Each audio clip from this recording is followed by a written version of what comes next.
નમસ્કાર દર્શક મિત્રો, લોક સામના ન્યૂઝમાંથી હું ભારતી આપનું હાર્દિક સ્વાગત કરું છું. હવે જોઈએ આજના મુખ્ય સમાચાર.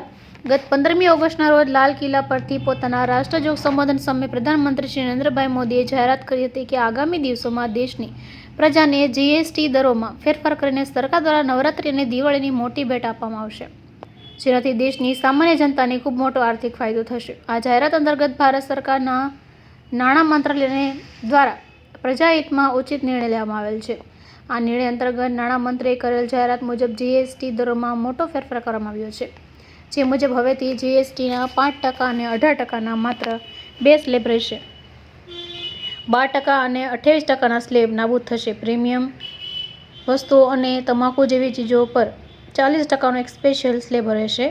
સામાન્ય જનતા માટે હેલ્થ અને લાઇફ ઇન્સ્યોરન્સ સહિતની અનેક ચીજો પર જીએસટી દરો શૂન્ય નાખવામાં આવ્યા છે.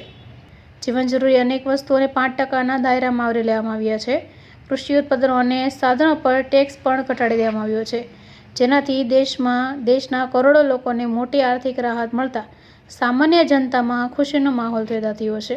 આગામી 22 સપ્ટેમ્બર એટલે કે નવરાત્રિથી ચાલુ થનાર આ નવા દરો ભારતીય અર્થતંત્ર માટે બૂસ્ટર ડોઝ સાબિત થવાથી અર્થતંત્ર અને ઉદ્યોગોના વિકાસને પણ બળ મળશે, એમ નાયબ દંડક અને ધારાસભ્ય કૌશિક વેકરે જણાવી સરકારના આ નિર્ણય માટે વડાપ્રધાન નરેન્દ્ર મોદીનો આભાર માની વિશેષ અભિનંદન પાઠવેલ છે. હવે ફરી મળીશું એક નવા સમાચાર સાથે. ત્યાં સુધી જોતા રહો લોક સામના ન્યૂઝ.